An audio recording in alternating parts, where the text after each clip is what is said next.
కారంతో ఆరోగ్యంలో ఒక చక్కటి స్వీట్ చేసుకోబోతున్నాము.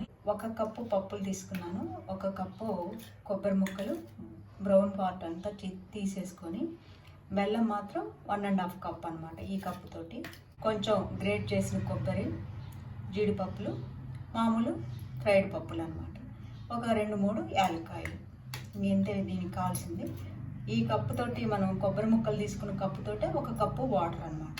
ఇప్పుడు 2 స్పూన్ల నెయ్యి వేసుకొని అందులో ఈ డ్రై ఫ్రూట్స్, కొబ్బరి ఫ్లేక్స్ వేయించుకొని పెట్టుకున్నాము. ఇందులోనే మనము ఈ మిక్సీ చేసిన కొబ్బరిని ఒక 2 మినిట్స్ వేగనిస్తే సరిపోతుంది. 1 కప్పు బెల్లము ఇదే బాండీలో వేసుకున్నాం. ఇప్పుడు మనం కరిగేదాకా దీన్ని తిప్పుతూ ఉంటే ఈ బెల్లం ముక్కలంతా నీట్గా కరిగిపోతుంది. బెల్లం అంతా కరిగిపోయింది. ఈ కొబ్బరి పొడి వేసుకున్నాం. ఇందులో మనము పైనుంచి ఈ పౌడర్ వేసుకున్నాం.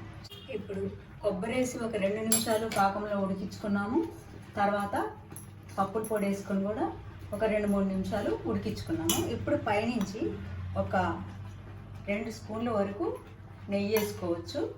దీన్ని నెయ్యి రాసిన ప్లేట్లోకి పోసేసుకున్నాం.